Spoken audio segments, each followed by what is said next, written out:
Mais uma vez, vamos lá, profeta Isaías, Isaías capítulo 6, meia dúzia. Isaías capítulo 6, meia dúzia. A visão de Isaías e o seu chamamento. Isaías 6, vamos ler esse texto da palavra de Deus.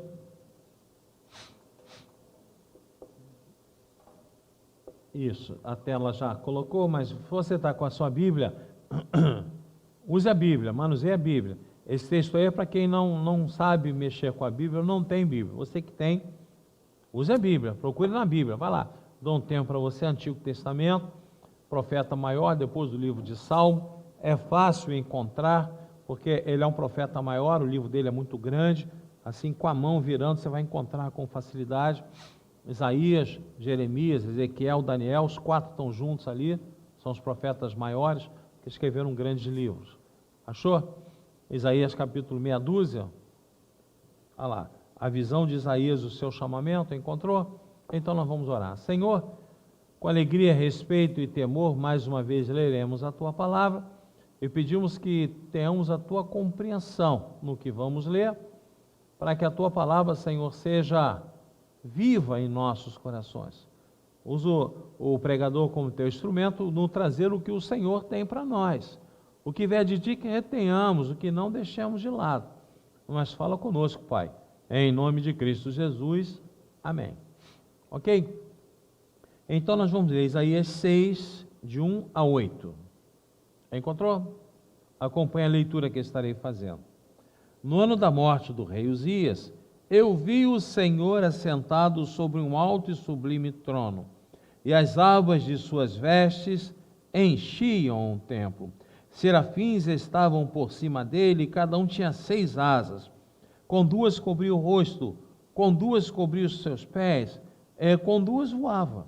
E clamavam uns para os outros, dizendo: Santo, Santo, Santo é o Senhor dos exércitos. Toda a terra está cheia da sua glória. As bases do limiar se moveram, a voz do que clamava, e a casa se encheu de fumaça.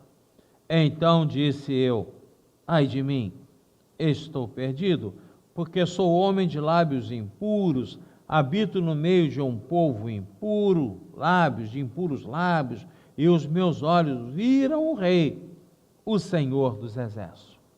Então um dos serafins voou para mim, trazendo na mão uma brasa viva, que tirara do altar com uma tenaz. Com a brasa tocou a minha boca e disse: eis que ela tocou os teus lábios, a tua iniquidade foi tirada e perdoado o teu pecado. Depois disto ouvi a voz do Senhor que dizia: a quem enviarei? E quem há de ir por nós? Disse eu: eis-me aqui, envia-me a mim. Amém? Amém. Então, rapidamente aqui, uma pequena lembrança do que o texto de Isaías está nos falando, lá pelo ano 680, 650 a.C., portanto, retornando, nós estamos no ano 2020, mais 680 anos, esse texto tem 2.700 anos em que isso aconteceu. 2.700 anos passados, isso aconteceu. O profeta Isaías tem uma visão, ele vê Deus sentado no trono, as suas vestes, a roupa transbordando do trono e inundando toda a sala. Ele vê serafins, anjos, louvando, adorando a Deus, cada anjo com 6 asas, com 2 asas cobria o rosto, com 2 cobria os pés, e com 2 eles se mantinham voando.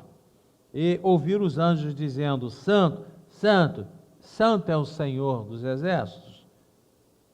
Toda a terra está cheia da sua glória. A casa treme, se enche de fumaça. Isaías diz: ah, Senhor, vou morrer, porque sou homem de lábios impuros, habito no meio de um povo de impuros lábios.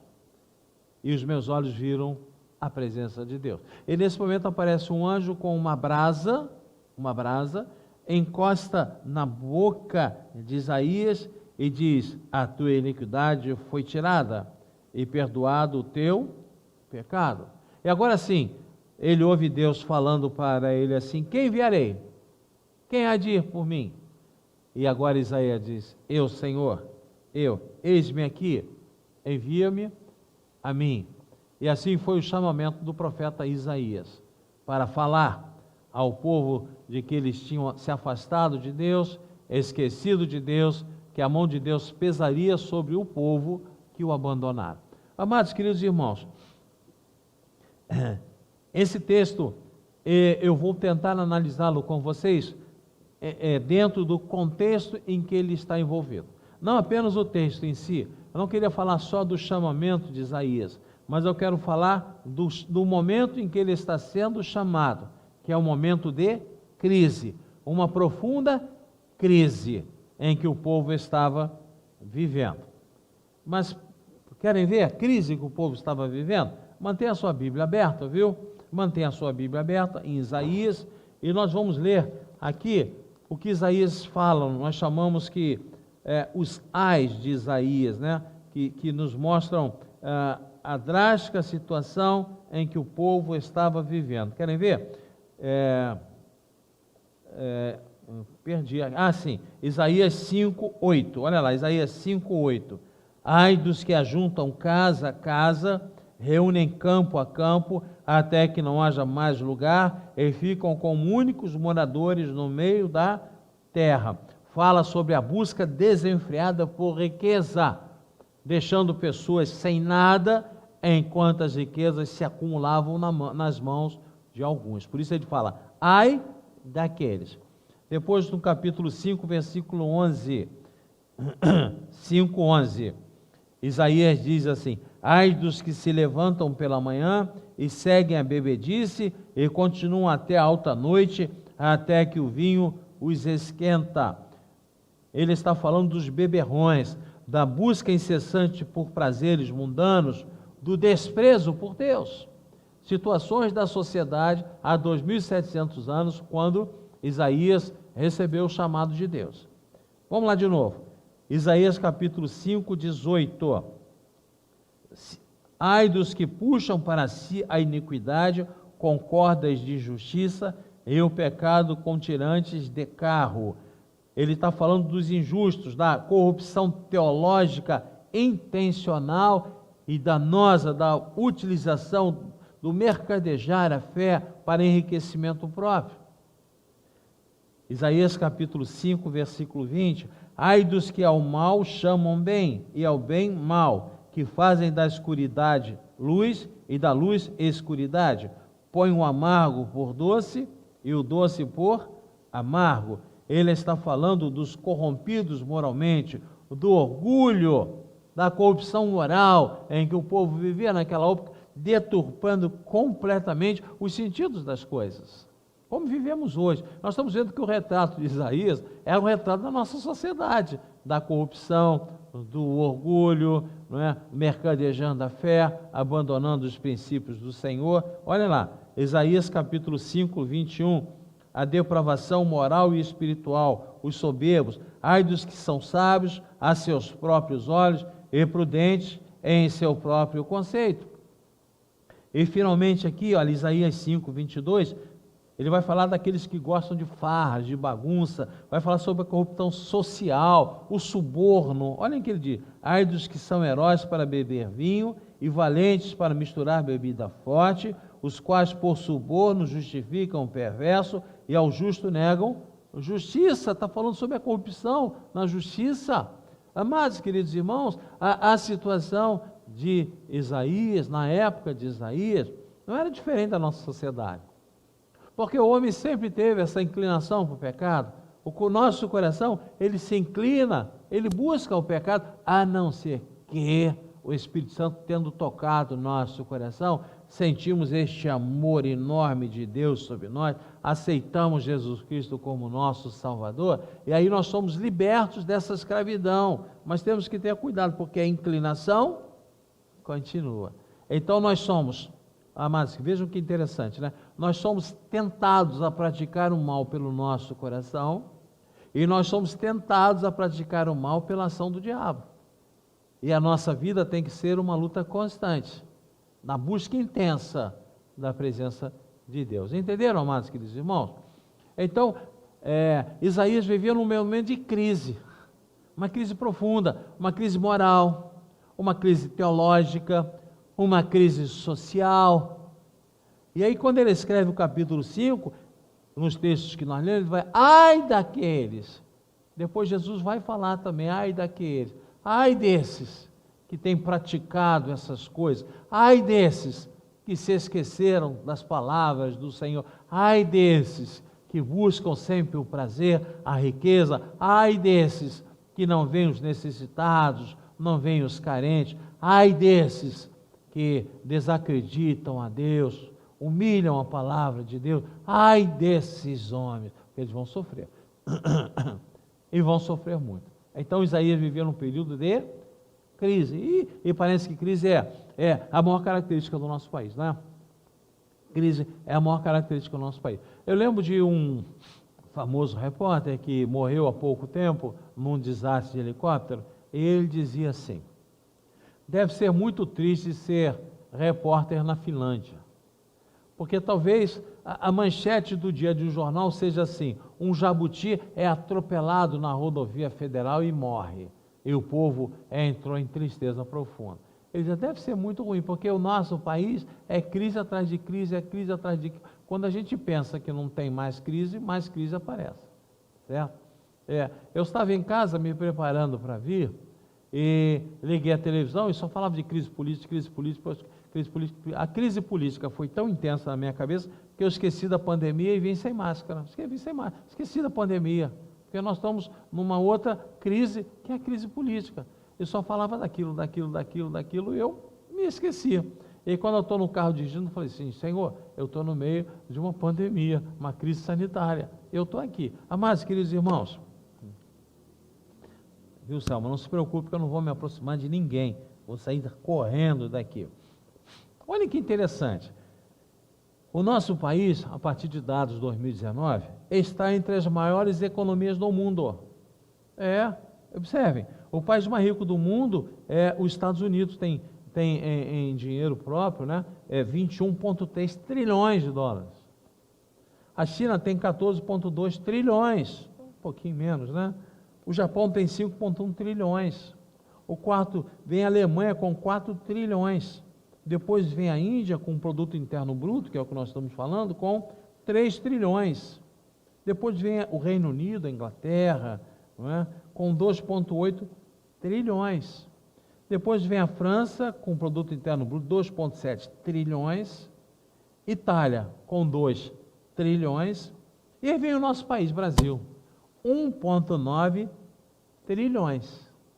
É o produto interno bruto, é a riqueza do nosso país. Então veja que o nosso país, ele está entre os mais ricos do mundo.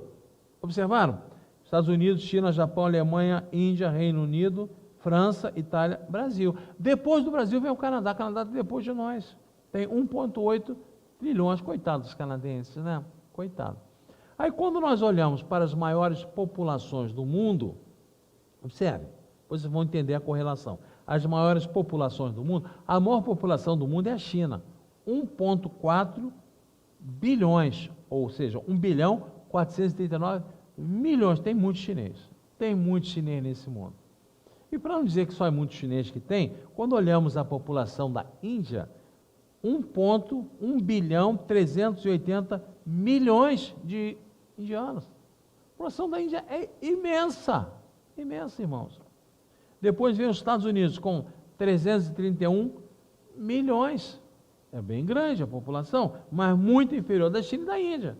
A China tem mais de 4 vezes a população dos Estados Unidos. Depois vem a Indonésia, com 273 milhões de habitantes. Paquistão, 220 milhões, ali ao lado da China, lutando um com o outro, Paquistão muçulmano, a Índia hindu. Depois vem o Brasil, com 212 milhões de habitantes, ou seja, em termos de população, 1, 2, 3, 4, 5, 6. O Brasil é o 6º país em quantidade de população. Depois vem a Nigéria, para vocês terem uma noção, 206 milhões. Então, amados, eu quero dizer já uma coisa para vocês, cuidado com a imprensa, porque a população do Brasil, é aproximadamente 3 vezes a população da Itália. É mais de 2 vezes da população da França. Mais de 2 vezes a população da Inglaterra. Então, não tenham dúvida, vai morrer mais gente aqui de Covid do que na Inglaterra, vai morrer muito mais. Porque se nós temos o dobro da população, deve morrer o dobro das pessoas. E considerando que o nosso sistema de saúde é muito mais precário que o deles, vai morrer mais, irmãos. Temos que comparar o número de mortes do Brasil com quem? Com o número de pessoas, com o Paquistão, se é que ele vai divulgar, e se é que eles fazem testes, né? Ou com a Nigéria. Vocês acham que a Nigéria faz teste de Covid? Vocês acham que a Nigéria vai divulgar? Não. Então, fica difícil essa comparação. Porque no Brasil morrem mais pessoas que na França. Não quer dizer nada. Não quer dizer absolutamente nada. Absolutamente nada. Tem que morrer mesmo. A população é muito maior. Viu, irmãos? Nosso sistema de saúde é muito mais precário. Ok? Agora, por que eu trouxe isso? Não é para falar mal da imprensa, não. Sério, o Brasil é um dos países mais ricos. É uma das maiores populações. Aí quando nós vamos para o que nós chamamos IDH, o Índice de Desenvolvimento Humano, ou seja, a condição de vida das pessoas no país, que leva em conta a saúde, leva em conta a instrução, leva em conta a longevidade, as condições de vida que a família, que as pessoas têm, certo? Se nós somos um dos países mais ricos, deveríamos ter um IDH muito alto. Impressão sua.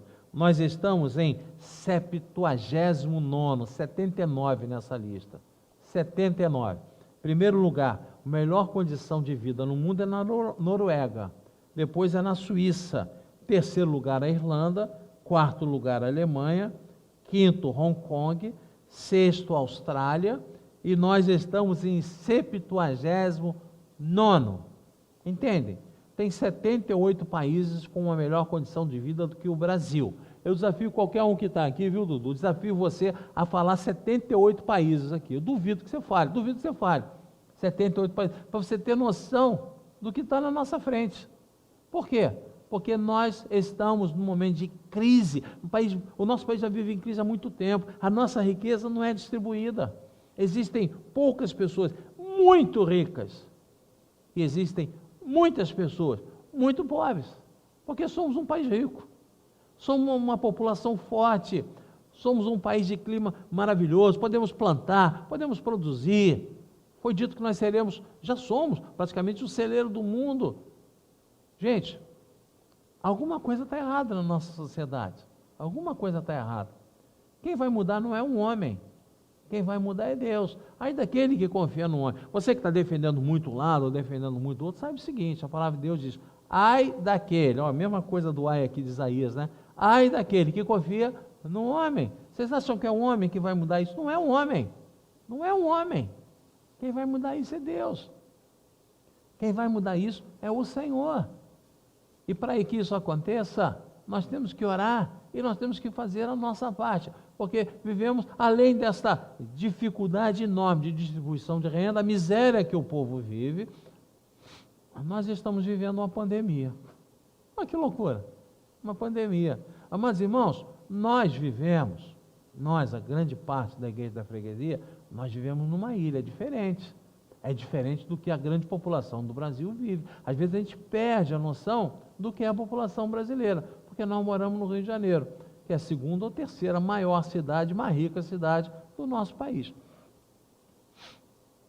Para que nós entendamos a discrepância do nosso país, entenda a discrepância do nosso país, existe um provérbio que diz que o cargo mais importante no Brasil, o mais importante, a autoridade, é o governador de São Paulo, depois é o prefeito de São Paulo, em terceiro é o presidente da República. É uma discrepância. O que é São Paulo? São Paulo, se fosse independente do Brasil, seria uma nação de primeiro mundo. Equivaleria à França e à Inglaterra. Em termos de extensão territorial, a França é também São Paulo, um pouquinho maior. Em termos de riqueza de população, discrepante. Compare São Paulo com o Piauí. Observe, porque está tudo errado nesse país. Está tudo errado. E na época de Isaías também, aí eu vou começar a falar a mão. Não, na época de Isaías também estava assim, querido. Estava tudo errado. Havia uma crise horrorosa, uma crise terrível. E aí Deus chama Isaías para ser profeta. Isaías fica apavorado. Estava apavorado. E aí o que é que Deus faz? Lhe dá uma visão. E é sobre isso que eu quero fazer. Falar sobre vocês, é o que fazer em tempo de crise. O que é que a gente vai fazer em tempo de crise? Não é? O que é que nós vamos fazer em tempo de crise? Aí a gente vai voltar agora de novo a 2.700 anos atrás. Vamos voltar? E olha o que está acontecendo. Antes de Isaías ter esta visão, repare, o texto começa assim, capítulo 6, versículo 1, diz assim: no ano da morte do rei Uzias, repare, é uma data bem marcante. Quem foi esse rei Uzias? Quem foi esse rei Uzias? Bom, o pai dele chamou-se Amazias. A palavra de Deus diz que ele foi um homem reto, porém não tinha integridade de coração. Ele trouxe ídolos para dentro do povo e adorou ídolos. Ai, meu Deus do céu. Depois vem o seu filho. Aí eu vou com vocês lá para 2 Crônicas, capítulo 26. 2 Crônicas 26. Não precisa trazer os versículos vocês, não, porque são muitos, eu vou só citar. 2 Crônicas, capítulo 26. Para a gente ter uma noção do que estava acontecendo. Para vocês entenderem quem era o rei Uzias. 2 Crônicas 26, viu? Marca na sua Bíblia. Terminando o culto, você não tem nada a fazer, ou você vai ficar ouvindo política na televisão, ou ficar sabendo quantas pessoas morreram ontem, hoje, vão morrer amanhã. Então, esquece tudo isso e lê 2 Crônicas 26. Fala sobre o rei Uzias. Muito interessante a história dele. Vai dizer o seguinte, capítulo 26, versículo 1. Ele reinou a partir de 16 anos. Aí, é um adolescente, viu, adolescente? 16 anos ele assumiu o reinado. No versículo 4, diz que ele fez o que era reto perante Deus. Olha que bacana. Ele cumpriu os mandamentos do Senhor. No versículo 5, diz que ele buscou a Deus. Ele buscava a Deus, ele obedecia os mandamentos do Senhor. No versículo 9 do capítulo 26 de Crônicas, 2 Crônicas, diz que o rei Uzias construiu edificações, torres para proteção, para ver o inimigo, para proteger o seu povo. Ele pensou no povo. No versículo 10, diz que ele cavou cisternas para encontrar água. Diz uma coisa linda, diz que ele era amigo da agricultura. Por quê? Porque a agricultura é que alimenta o povo. Um rei que pensava no povo.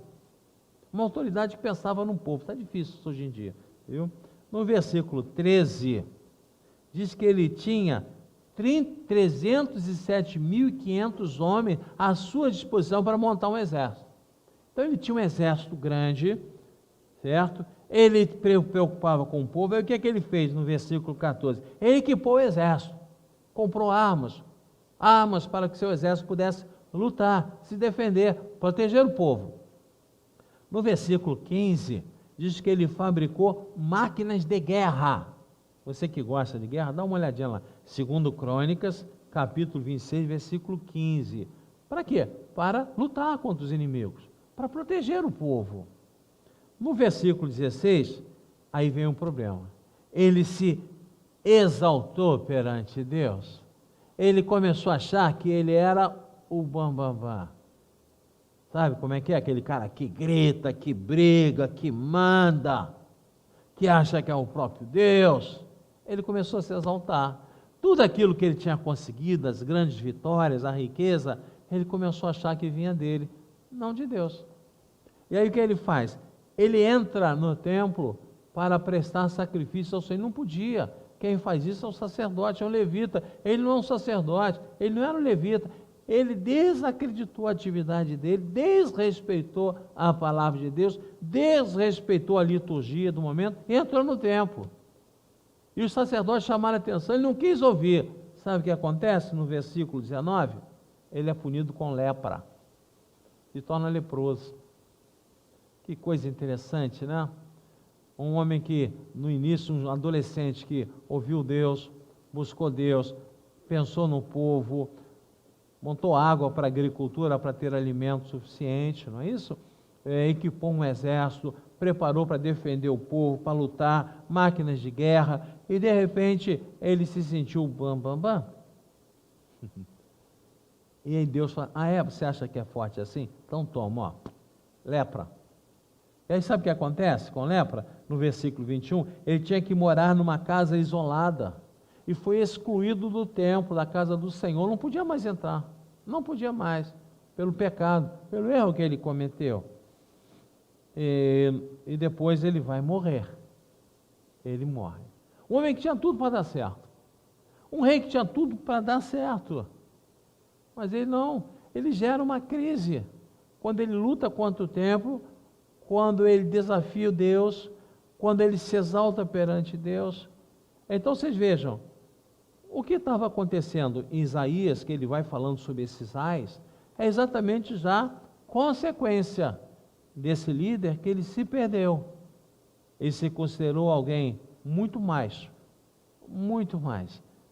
talvez até alguém muito próximo de Deus, ou o próprio Deus. Então a crise era violenta. E quando morre o rei, e agora? O que a gente vai fazer? O que nós vamos fazer? Então, nesse momento, nesse contexto, Isaías teve essa visão. Então, num momento de crise, como é esse que nós estamos vivendo, essa briga das autoridades, quem quer o quê, a gente já não sabe mais o que é verdade, o que não é, nesse momento de pandemia, em que mais de 1000 pessoas estão morrendo por dia, por causa da doença, o que é que a gente deve fazer? Apesar que, olha, vou fazer uma observação aqui, a irmã Evelyn e o nosso irmão presbítero Egídio, os dois são médicos, eles confirmaram que o número de afetados pela doença, nesta última semana, diminuiu. Já é uma demonstração que parece que está havendo uma queda. Mas estão morrendo mais. Está faltando leito, está faltando hospital. Mas o número de pessoas atingidas teve um decréscimo. É um bom sinal, glória a Deus por isso. No momento de crise, o que a gente tem que fazer? Iguais a isso. Primeiro, olha para cima. Você olhar para a televisão vai acontecer como eu. Esqueci da pandemia, vi sem máscara. Se você olhar para o lado, você vai ficar apavorado. Então, no momento da pandemia, no momento da crise que você está vivendo aí na sua casa, olha para o alto, olha para Deus, vê a glória de Deus. E quando Isaías fez isso, o que ele viu? Ele viu Deus assentado no trono. Assentado no trono. Porque as nossas crises não pegam Deus despreparado. Ele é o Deus da história. Não abalam o trono do Senhor. Quem dirige os destinos do homem é o próprio Deus. Ele controla. Portanto, não se desespere. Porque nem um fio da sua cabeça vai cair, pode cair, sem que Deus permita. E saiba, promessas do Senhor. Promessas do Senhor. Então, olhe para cima, veja a presença de Deus, veja a glória de Deus. Segundo, saiba que Deus é santo. Santo. O que é santo na Bíblia, amados? Há um conceito primário que significa que a sua majestade transcende a nossa compreensão. É uma profunda diferença entre ele e todas as suas criaturas. Há uma diferença. Nós somos criaturas. Deus é Deus, Ele é santo, Ele é perfeito, Ele está muito acima de nós. Ele é o nosso Criador. Ele é separado de nós. A Ele toda a glória e toda a honra. E uma segunda interpretação da palavra, que seria secundária da palavra santo, é que as suas ações são puras, as suas ações são justas, tudo que Ele faz é bom, é certo, é perfeito, é reto, é agradável. Então, no meio da crise, o que você vai fazer? Não é olhar para a televisão e ficar com... Não é isso, deixar de dormir, nem ficar olhando para o lado, aquele monte de conta para pagar na tua mesa. Olha para o alto. Respira 3 vezes. Eu não estou com Covid. Olha para o alto. Olha para o alto. Veja Deus assentado no trono. E lembre-se que Ele é santo, santo, santo. Amados queridos irmãos, quando a Bíblia, achei interessantíssimo isso que o reverendo Hernandes Lopes fala, ele diz o seguinte: quando a Bíblia diz que é santo, ela define Deus como santo, separado, muito acima da sua criação, toda a glória e honra somente para Ele. Tudo que Ele faz é reto, é perfeito. Quando a Bíblia diz que Ele é santo, santo, está enfatizando que Ele é santo. Lembre-se, Ele é santo, é santo. Agora, nesse texto, a palavra de Deus fala que Ele é santo, santo, santo. É um grau de superlativo muito alto. Ele é muito mais santo do que você pode imaginar, irmãos. Ele pode muito mais do que nós podemos compreender. porque Ele é santo, santo, santo, a Ele toda a glória, todo louvor, toda a honra. Está difícil? Olha para o alto.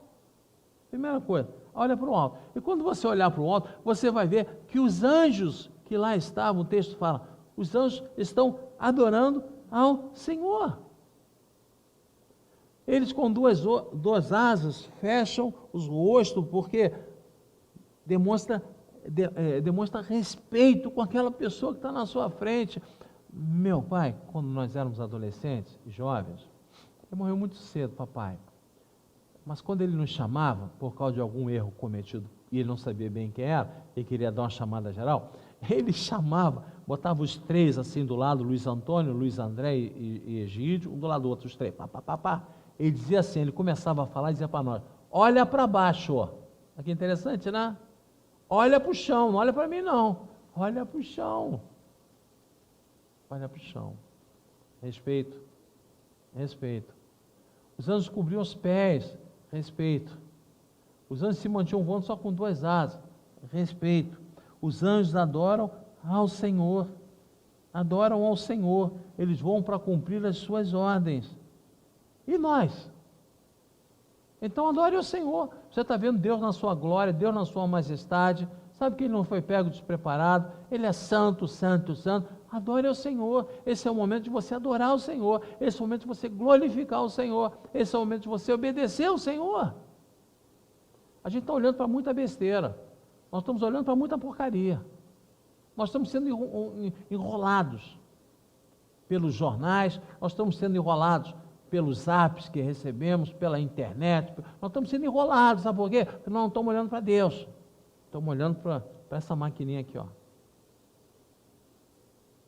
E aí Deus diz assim, na crise, olha para mim, olha para mim. Um segundo ponto interessante nas crises, como essa que nós estamos vivendo e que Isaías fez, você precisa ter uma visão pessoal da nossa realidade perante a crise. Repare, Isaías falou assim, eu sou um homem de lábios impuros. Repare, antes, no capítulo 5, ele vai falar da sociedade, daqueles que oprimiam o pobre, daqueles que buscavam a riqueza, daqueles que queriam prazeres, daqueles que não aceitavam o Senhor, daqueles que não liam a palavra de Deus. Ele diz assim, ai deles. Agora ele fala exatamente dele. Exatamente dele. Quando ele vê a presença de Deus inundando a casa, no versículo 4, ele vai dizer assim, olha lá, versículo 4, as bases do limiar se moveram, a voz do que clamava, e a casa se encheu de fumaça, então disse eu, Isaías falando, ai de mim, estou perdido, porque sou um homem de lábios impuros, no meio de um povo de lábio impuro. Isso. Amados queridos irmãos, no momento da crise, sabe o que Isaías fez? Ele olhou para dentro dele, ele reconheceu o seu pecado, ele reconheceu o seu erro, ele sabia que estava tudo errado lá de fora, as pessoas afastadas de Deus, mas ele olhou para dentro, e ele teve o que nós podemos chamar de uma visão profunda do seu pecado, e se angustiou, se entristeceu em ver o seu pecado. Esse ai de Isaías é uma dor, é um lamento, é uma angústia, é uma tristeza profunda.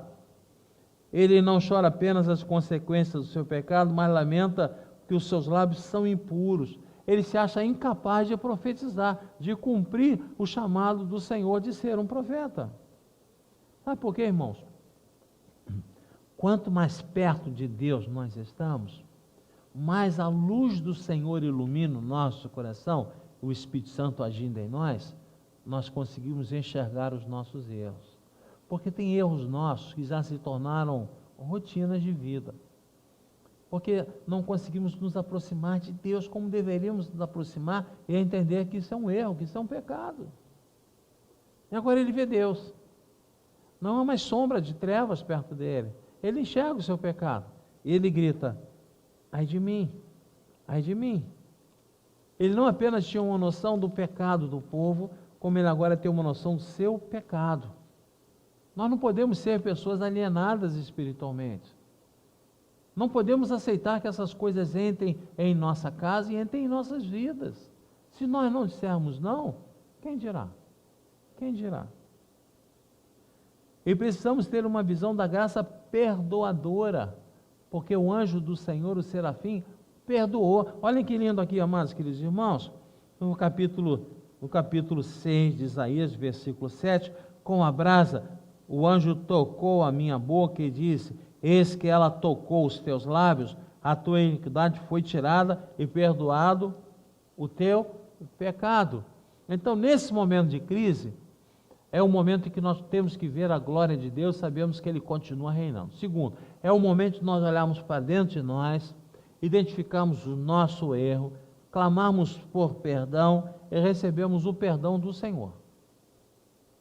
Porque Deus perdoa, porque Deus transforma.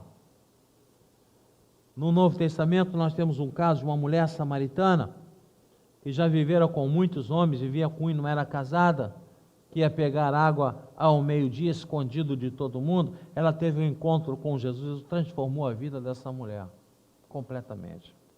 Há uma mulher também que é pega em adultério, levada para o meio do povo, onde estava Jesus, para ser apedrejada e morta. Jesus toca o coração daquela mulher, transforma aquela mulher e salva aquela mulher. Há um homem rico chamado Zaqueu, que roubava na cobrança de impostos para os romanos, e a parte dele era muito alta. Ele tem um encontro com Jesus, ele é transformado por Jesus, ele se transforma numa nova criatura, ele devolve o que ele cobrou a mais, ele ajuda aos pobres, aos necessitados. Há um Bartimeu, um cego, que grita e clama: Senhor, tem misericórdia de mim. E o Senhor lhe faz enxergar. Há um leproso que é tocado por Jesus e é curado, e volta um samaritano, se prostra no chão e agradece. Há um ladrão que está sendo crucificado ao lado de Jesus Cristo, ele está morrendo com dores, ele se vira para Jesus e diz: Senhor, lembra-te de mim quando entrares no paraíso. E aquele homem é transformado ali pelo amor de Deus. Talvez você esteja aí me ouvindo e você nunca tenha sido tocado por Deus. Talvez você esteja olhando para dentro de você e Deus está mostrando a necessidade de uma transformação, de uma mudança, de uma nova criatura, de um novo nascimento. Eu queria trazer isso para você.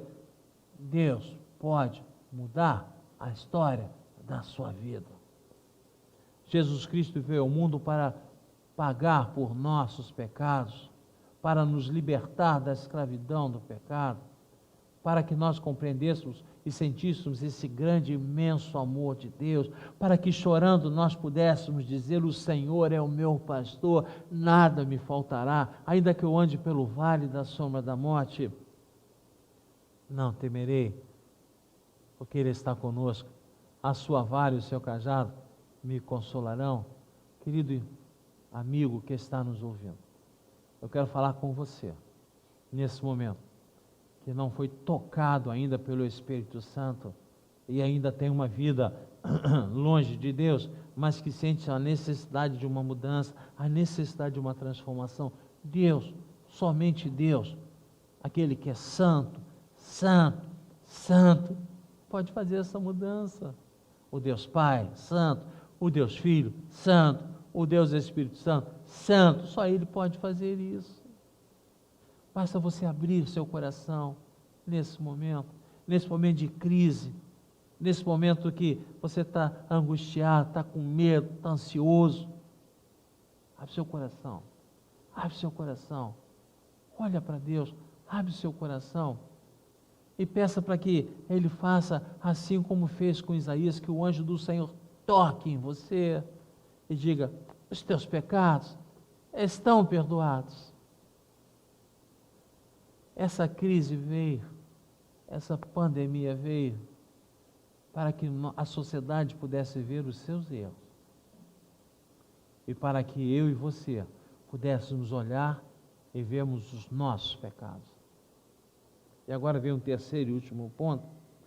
Na crise precisamos olhar para fora e ouvirmos o desafio de Deus. Qual foi o desafio? Olha lá, ele ouve a voz de Deus no versículo 8, dizendo assim: a quem enviarei e quem há de ir por nós? Deus não precisa de você. Deus não precisa de mim. Deus nos dá essa oportunidade que nem aos anjos foi dado, de pregar a salvação, de falar das misericórdias de Deus.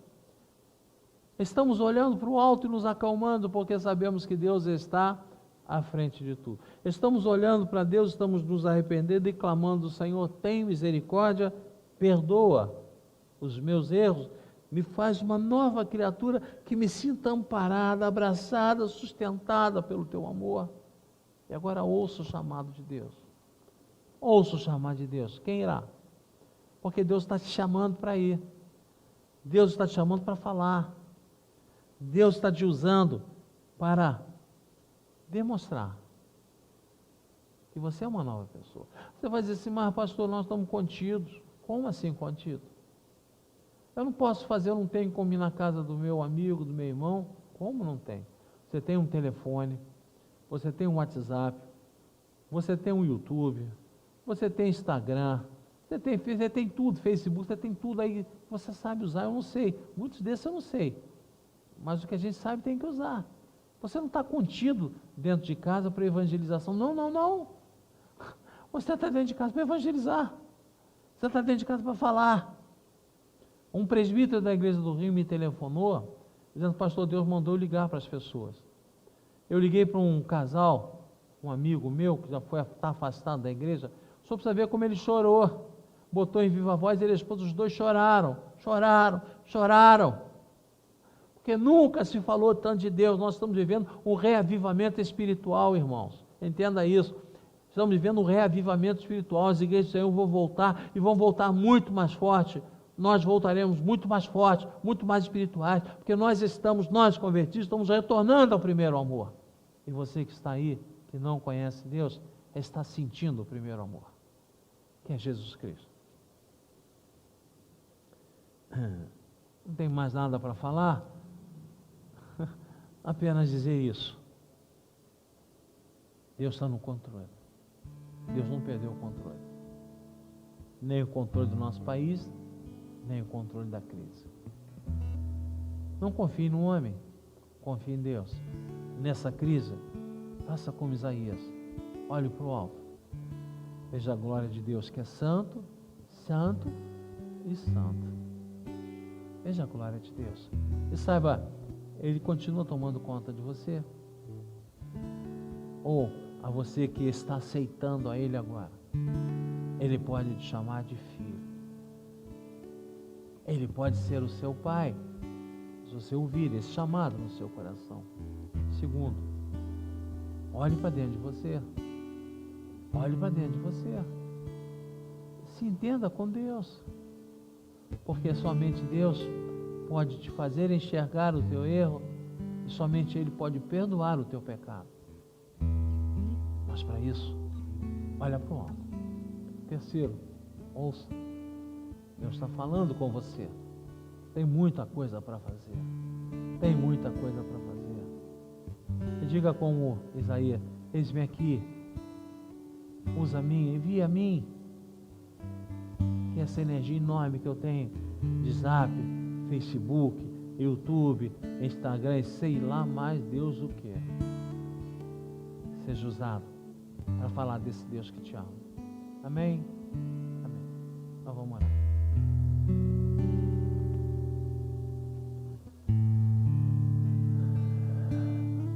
Senhor, que momento histórico nós estamos vivendo, Senhor Deus. Quanta crise, quanta crise. Mas temos sentido que o Senhor não nos abandonou. nós temos sentido que a tua mão está nos protegendo, nos guardando. As nossas histórias de vida estão escritas com o sangue de Jesus Cristo, porque foi o Senhor que nos libertou. Ajuda-nos, Senhor Deus, a olharmos para cima.